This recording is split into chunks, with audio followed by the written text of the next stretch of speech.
And as always, we're going to be looking for accurate context, good risk management, and always exercising good patience. Everybody who's traded has gone through periods of time where their strategy hasn't worked. Where if not a hard stop, you should reevaluate the trades you're in based on time. That's what we're here for, is to put ourselves in the best success. A trading routine does that, builds that habit, lets you know what to work on, what to reflect on, and what to improve on the next day.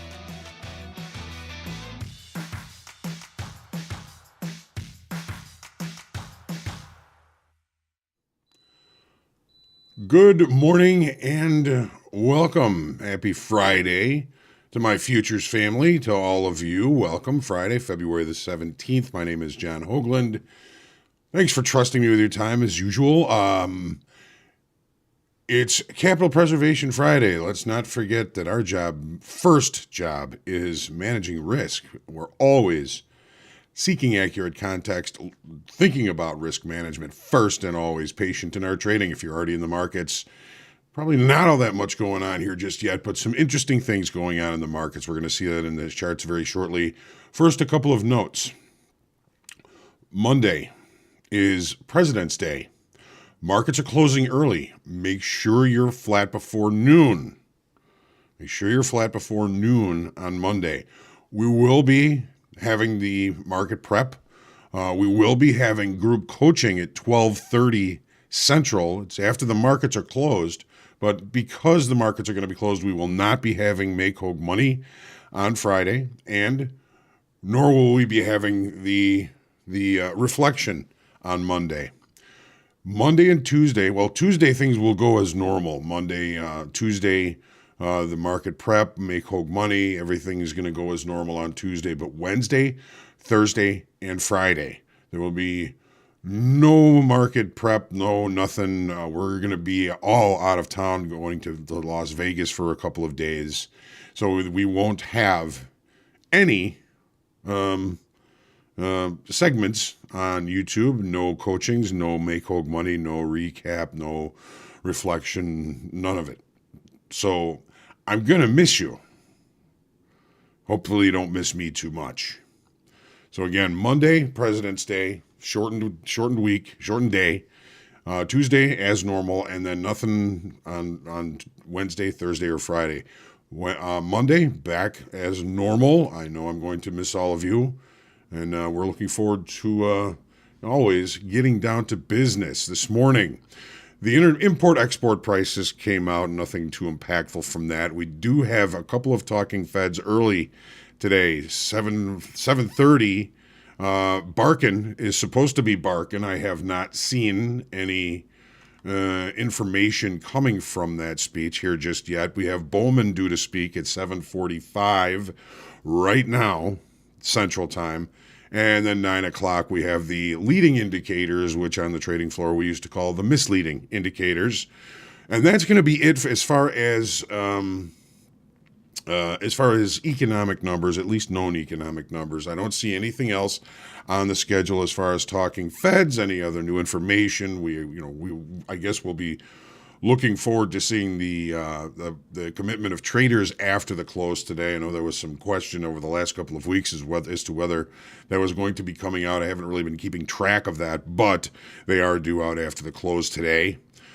So as expected yesterday, if you remember, yesterday morning we had some pretty good numbers come out as far as the PPI, final demand, bad numbers as far as Philly Fed, but jobless claims and housing starts and permits, I think were viewed by traders as relatively positive. The market recovered yesterday, and then as soon as the talking Fed started speaking at 2 o'clock, they started talking about 50 basis point rate hikes in March, and that was enough to scare investors away from the risk on, and the market really kind of took a tumble and is still in that tumble as we speak.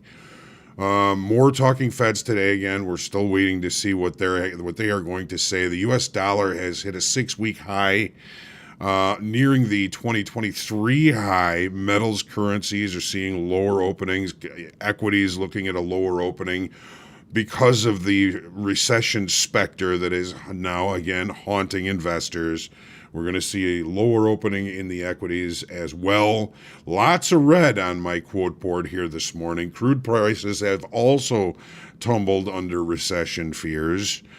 Treasury prices have fallen as rates are approaching monthly highs on the 10-year and the 30-year, the ones that I checked here this morning. So we've got a different situation. Yesterday was kind of a tale of two different trading days, two different auction processes. We're going to see that again on the charts. This morning, the VIX is higher by about 3.6%. The last I checked, back up above 20 at 2091 to right around 21. The dollar index also higher this morning, 104.50 last I checked, and the yield on the 10-year 3.9%. Again, back to the upside for those for all three of those indicators. Make sure, as always, that you do hit the lucky like button. Share, comment, question, feedback. Heckling and love are always welcome here on the Market Prep, and make sure you subscribe to our YouTube channel so you get notified when we do go live. Again, President's Day on Monday, abbreviated hours. We are going to be doing group coaching at 12:30, but no make Hogue money or reflection at the end of the day on Monday. Tuesday, a normal day, and then Wednesday, Thursday, Friday, we'll have nothing. I'm going to miss you. I almost feel guilty for not being here and being able to spend time with you guys. And I'm going to miss you, and I'm going to miss the markets too. But it's good to get away. It's good to kind of refresh, and we'll be back to normal business next Monday. Boy, the month is going to be almost over, almost over by then. To be the 27th, only 2 days left, 28 days in February, and then it's March already. The week we come back, that's just amazing to me. But all right, let's get into the charts here and take a look at what is going on here today and what happened yesterday. We had a really good trade on Make Hogue Money. If we would have stuck with it and held it to where I thought maybe it was going to go. But we did have a positive day, so that's good. Thank you all very much for that. Good morning to everyone. The Rooster crowing early and winning the prize this morning, first in the room.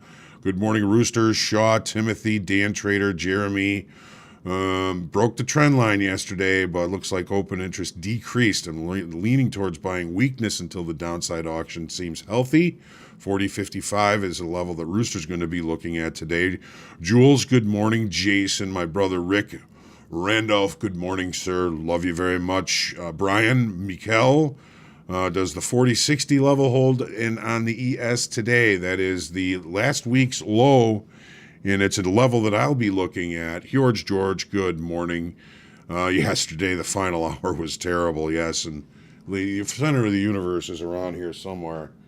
Oh, there she is. She's laying in the sun, getting a nice warm on. It's about 20 degrees here in Chicago. It's the coldest it's been in a little while, so we're all keeping warm. Ainsley, good morning. Sarah Hall, good morning. Prayers and love to you. Stephen, good to see you. Caesar, Marcelo, Fred, talking about we have been saying that the market has been having trouble holding rallies. And I think when the Fed started speaking yesterday, they just kiboshed any hope for continuing upside that we had, at least for yesterday and for the time being. Rusty Golfer, my spirit animal, is with us. Good morning, Mia. Good morning, Charles March, Andy Bleed, Alejandro. Dark Heaven, back at it. Good to see you, Dark Heaven. Glad you're back. JM, Jason Lewis, Terry King, Nasdaq, German. Good morning, David. Tal, Trading Research. Will, good morning. Perfect reading on the markets yesterday on Make Hogue Money. Thank you. Yeah, thank you very much. Even a blind squirrel finds an acorn once in a while. Hagel Matters, good morning. It's good to see you. Lee, good to see you. Toasthead, good morning. I don't think I've seen you in a while. Toasthead, welcome back if you've been away for a little bit. Thank you, Tal. Yeah, we're going to have a little company retreat. Those are always good. You know, it's kind of funny because we were in the office for many years and getting to know each other and stopping by each other's desks and having the opportunity to do that. And working from home, we don't have that opportunity anymore. I think it's very important for us to once in a while get together and be together. You know, this company is to me, being one of the first people in. I had a really good feeling about it because the heart of this company is really the heart of traders. We are here to give you the opportunity not only to get funded but to learn about the markets in a way that a lot of people don't have. You know, I started working on the trading floor as a runner. I got to work my way up on the trading floor, learning from traders and just being a part of it. It's not there anymore. That's why I think Top Step, as the creator of this space, is so important to traders, because we get to learn about trading without risking big money. So many people I've talked to have come to Top Step after losing tens, if not hundreds of thousands of dollars in the markets before they figure out that there's a lot more to it than just buy and sell, right? So I'm very proud of this company. I'm very proud of all of you. It's not easy. It's hard work. And we all of you deserve to be really good to yourselves because of the hard work that you do here. I love this little company. Ainsley, Stephen, Vince, good morning. JM, we'll turn into a giant casino next week. No, not really. I'm not a big gambler. I've been gambling my whole life I don't really call trading gambling, but I've been taking risk for my life, my whole life. And I don't necessarily risk a whole lot. Last time I was in Vegas was before I was married. It's 27 years ago. Phil, it's good to see you, my friend. That letter opener, James Fred Decker. Refresh the old noggin. Yes. Thank you, Sarah. That letter opener. Nice to see everybody. Lee, Andy. I'll miss you. Jay, Rob T, Grounds Hero. Good morning, Grounds Hero. That's a name I'm not sure that we've seen here before. Glad that you're here and glad you're chiming in and saying good morning, Octoraps. Scott Sawney Conquered. Suyag. Good morning. I'm not sure if I'm pronouncing that correctly. I apologize if I'm not. Mikel, thank you. Eric, Jay. Yeah, a nice 50K yourself, right? We don't have to do that now. Thank you. Congratulations on your 40th anniversary as a trader. Thank you very much, Eric. Yeah, I just realized that yesterday. I started in February of 1983 with my journey of learning about trading and myself, and I'm still on that journey. There's no end to it. Devontae, good morning. Willie, 2 steps forward, 2 steps back, and step 2 of Combine. Still trying to stay patient. Stay patient, yes. Rick says, stay away from the nickel slots. He was there the last time I was in Vegas, and by the time we left, I was relegated to the nickel slots, so not necessarily the best gambler in the room. Dan Trader, I appreciate you too, and thank you. We are, our single focus is anything that can benefit the traders. Brody, good morning. Chris, Jason, and Pete. All right, we got everybody in there, I think. We're going to jump into the charts here and start by looking at the E-mini S&Ps. Here we go. Okay, so take a look at this. All right, we've got a couple of points of contact on this trend line. This trend line is the one I'm more interested in. We held here 1, 2, 3, 4 points of contact on this trend line. We're now holding below it. This would be step one of breaking this medium time frame upside structure. We've got last week's low. Looks like an interesting spot. Somebody was talking about that 40-60 level, and I'm interested in seeing what happens there because it really kind of envelops the area of balance that we've been in a way. Sometimes I like to look at the bottoms of the candles as an area where I will look for an extreme in a balance area. Well, that's where we closed yesterday. We are now down below that. So the next area of an extreme for this area of balance is going to be the most recent low, which is last week's low. We lost 11,000 contracts yesterday. Now, if we remember, we'll look at this on the 30-minute chart when we get there. Let's just talk about that 11,000 contract loss is probably long liquidation, not new sellers. Maybe we got a little bit long up here in short time frame. We've been discussing the idea that we're in short time frame control here. We're not seeing a lot of longer time frame participants in this market. Well, that may change today. Take a look at the 30. That was the daily chart, Robert, the daily chart. All right, so yesterday we opened with a gap. We're in the right spot here. We looked below the overnight low and rejected. We looked below the overnight low and rejected again. Then that kind of made this a cheap long down here. Now we were trying to play from the long side for the most part and make Hogue money. As a matter of fact, we took a long down here. I think it was about 41.04 after the second time we failed to hold below the overnight low. So that was pretty good trade location. We made some money on that. We made some money on some more longs moving up higher. But when we opened with a gap, we closed the gap first thing.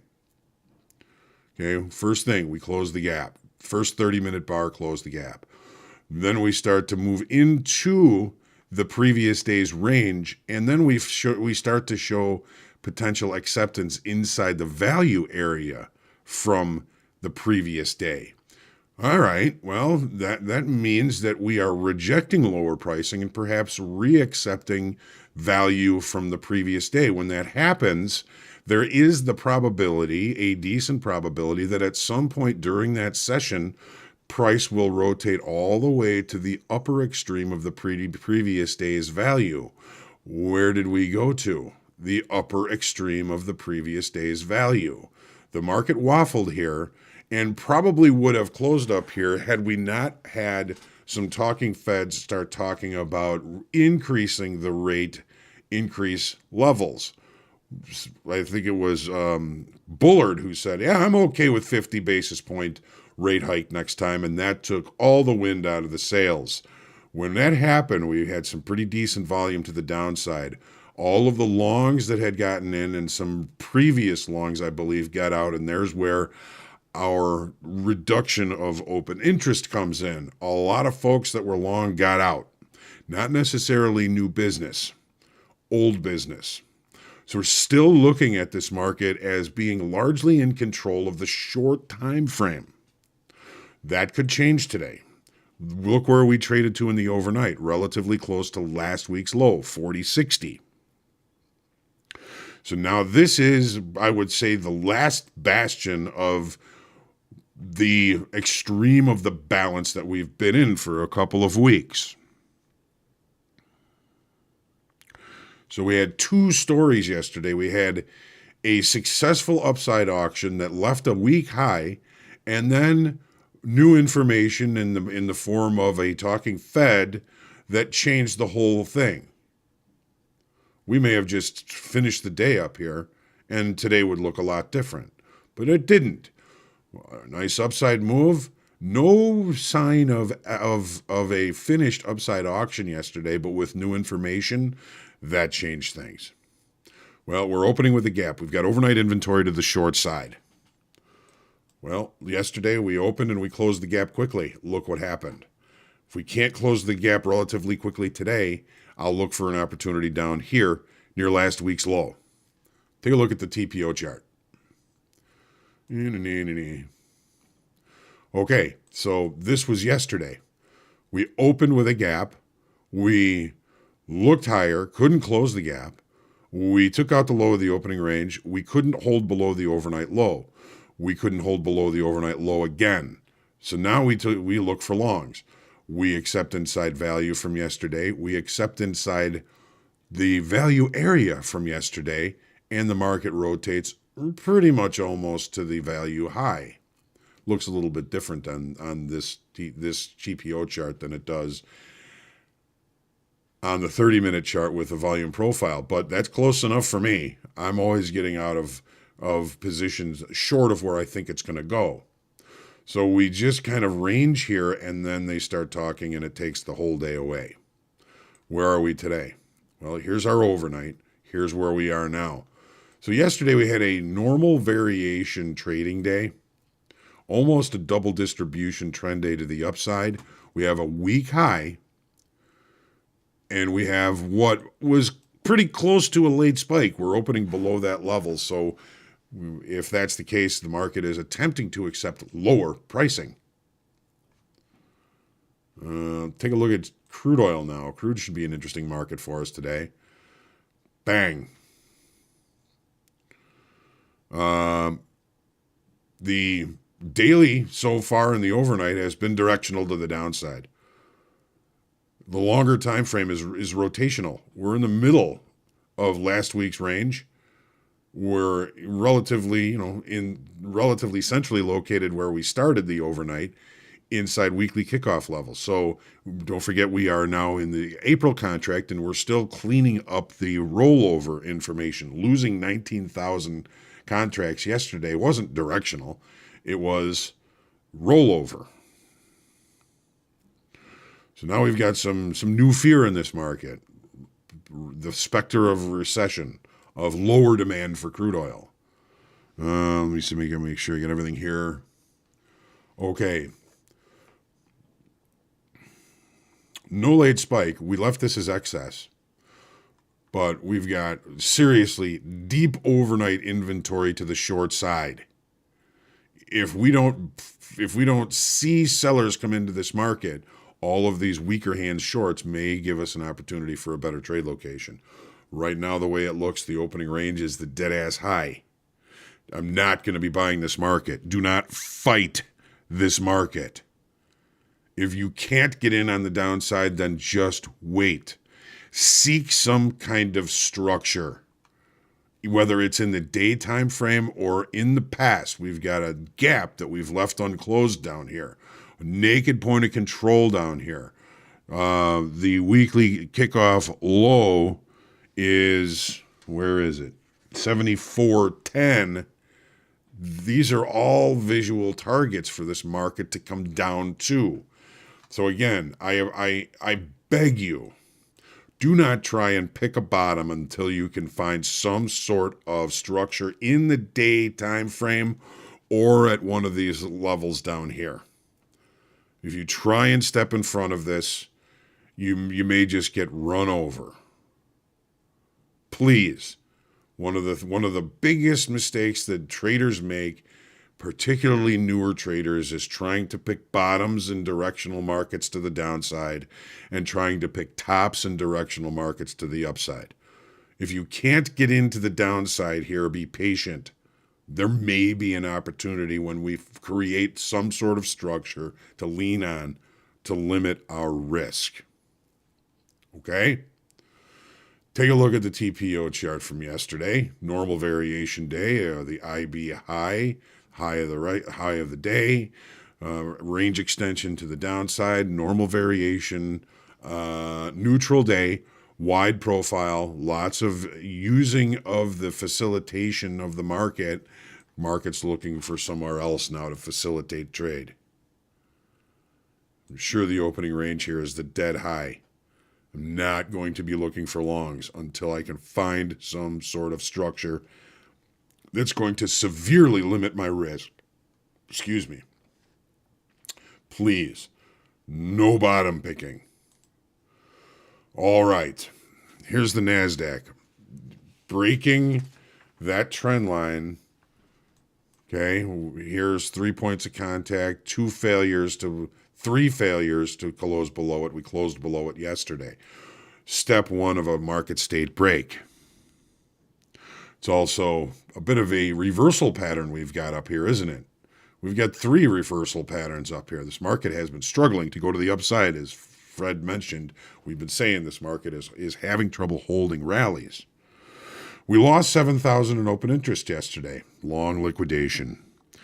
Open interest and long liquidation. Still overall in the area of balance that we've been in. So it looks like we're still in short time frame control. That could change today.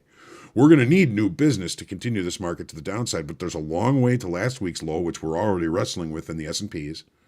And we're relatively centrally located here. So I don't think that what happened yesterday is tragic, but it may create a market state change. Take a look at the 30-minute chart here. Overnight inventory to the short side. We did put in a late spike in the Nasdaq. We did not in the S&Ps. The base of that late spike, 12,495. And again, it's a tale of 2 auctions. Auctioned higher, traded to the high of the previous day's area of value, found sellers there, just kind of held up there, but as soon as the Feds started speaking yesterday, they created a new downside auction. We're still in it. Naked point of control down here to check. Haven't been able to get there just yet. Last week's low lower. Look where we are. Back to the high of our bull flag breakout. Back down below it. Is this going to be resistance if we get to it? Take a look at the TPO chart.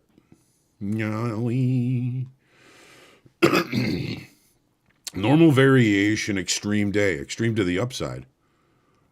If the Feds never talked yesterday or never said anything like they said yesterday, this would be a whole different world. But they did. They created a late spike.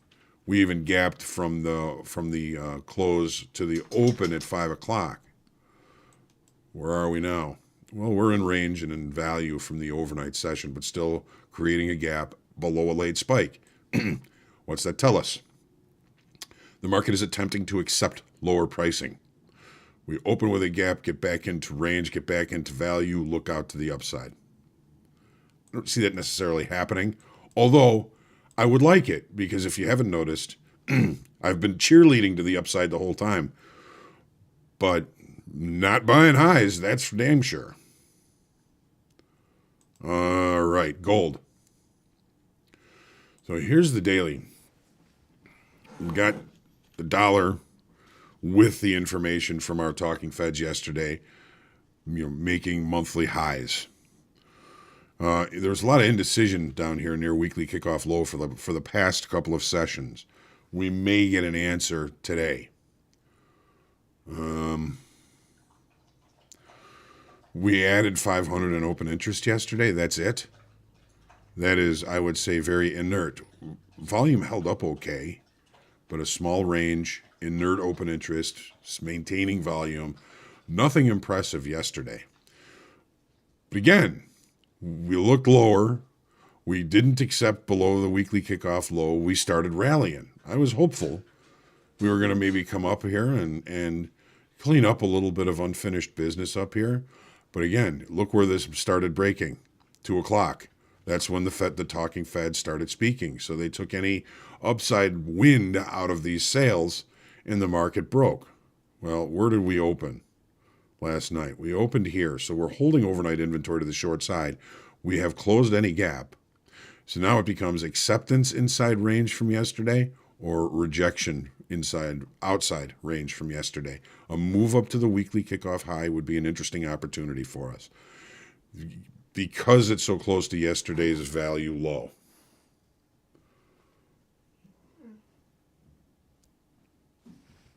Don't go down there.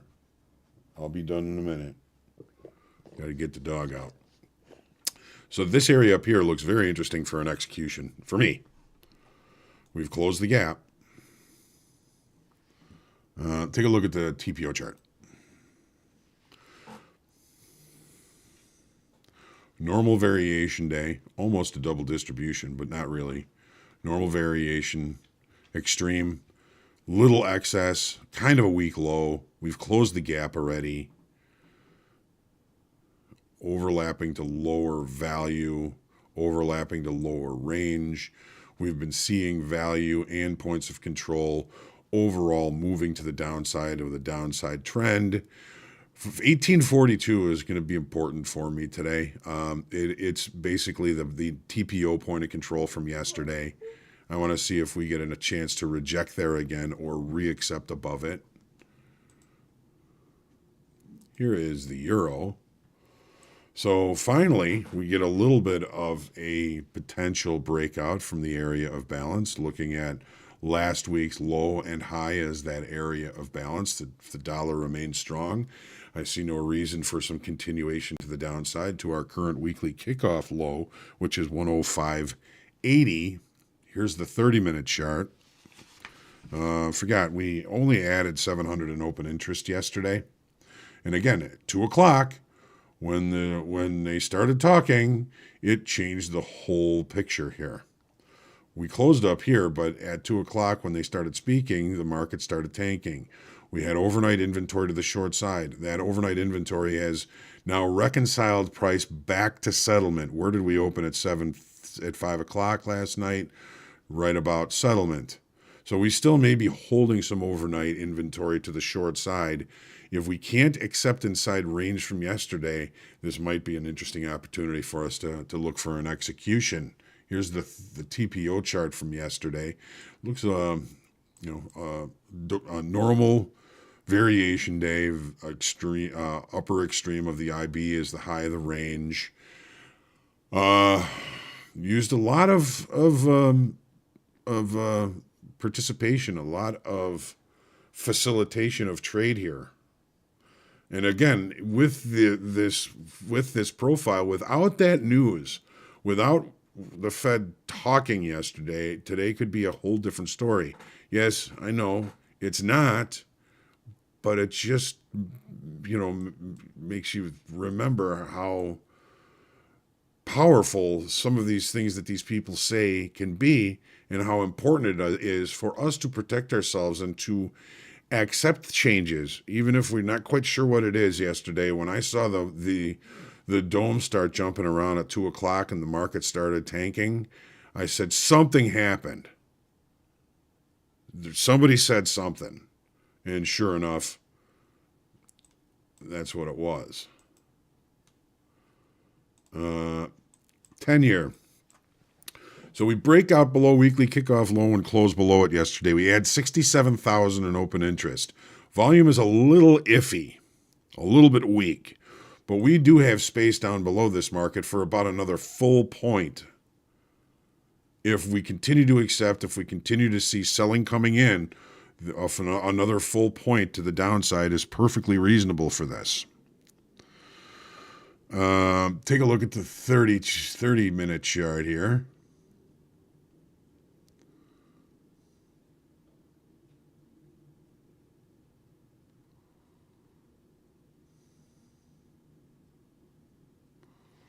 All right. So overnight inventory to the short side. Another normal variation day. A lot of facilitation used yesterday. Close the gap. Gap close might be resistant, but it also might be accepting of higher pricing. Interesting spot right here. See these long shadows. The market seems to be struggling to get any continuation back inside range from yesterday. Here's the TPO chart. Excess on the high, lower excess on the low, normal variation trading day, extreme. Again, it all changed when Fed started speaking yesterday. Have you see anything on here that they said anything here? Let me refresh this. Okay. No, I don't see anything here just yet. So really looking for continuation. Volume, sellers, a delta divergence, something to tell us that we've attracted new business to the downside. Take a look at the natural gas now. Right at weekly kickoff low, very range bound. Potential change in that now. Potential continuation to the downside. Really, as cheap as this is, anything can happen, right? We're testing the extreme right now. Volume was low yesterday, but we did add 4,500 in open interest on a down move yesterday. Take a look at the 30-minute chart. Overnight inventory short. No gap close. Resistance at last week's low, I should say. I'm not buying this thing here just yet. We got a weekly kickoff down here at 220.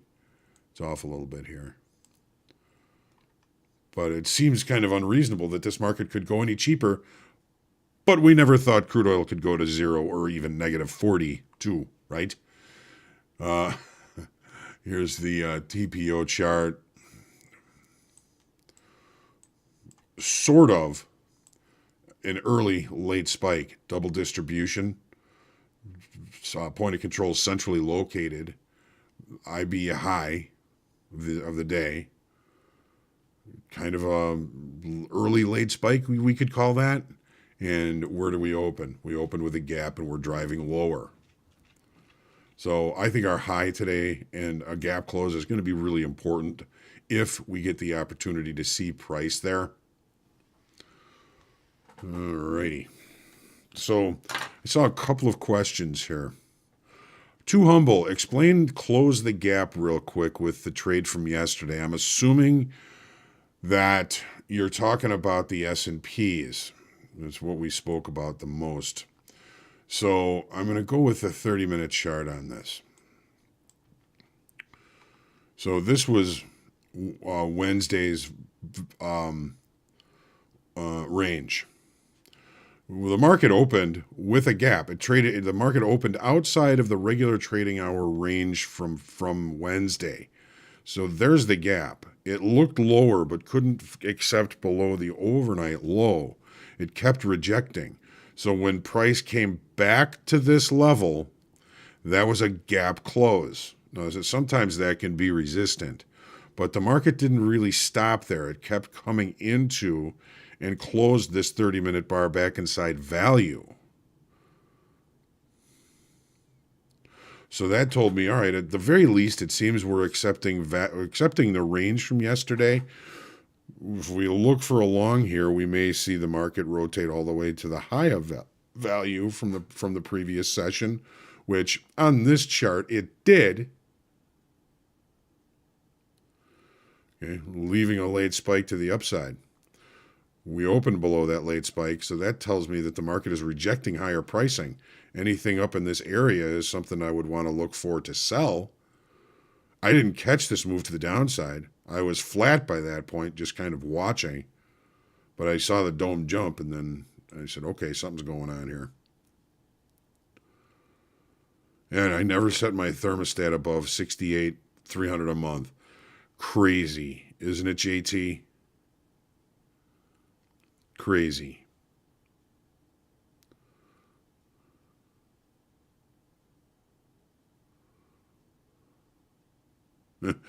And Tal Bullard doesn't even vote this year on decisions. Nice, right?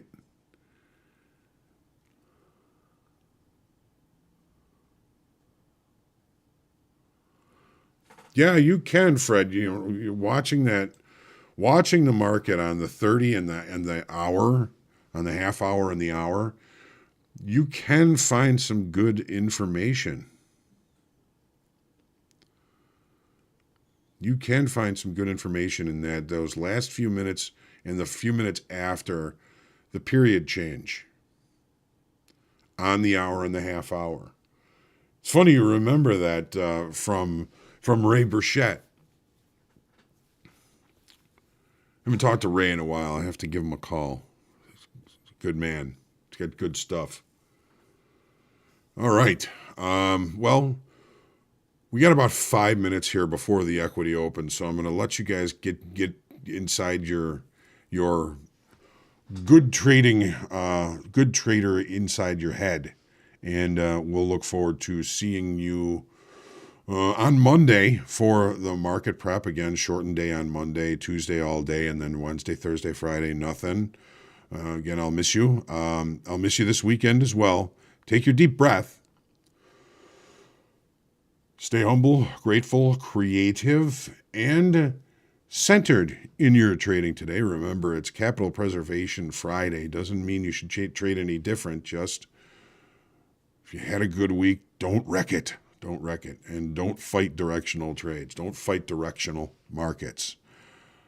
Bless you all. Say a prayer for peace. Be good to yourselves. Be good to each other. And I will see you on Monday morning. Have a great trading day today. A wonderful weekend. Have some fun. Spend some time with loved ones. Get some rest. Because next week is a whole new week, a whole new set of opportunities. Talk to you soon.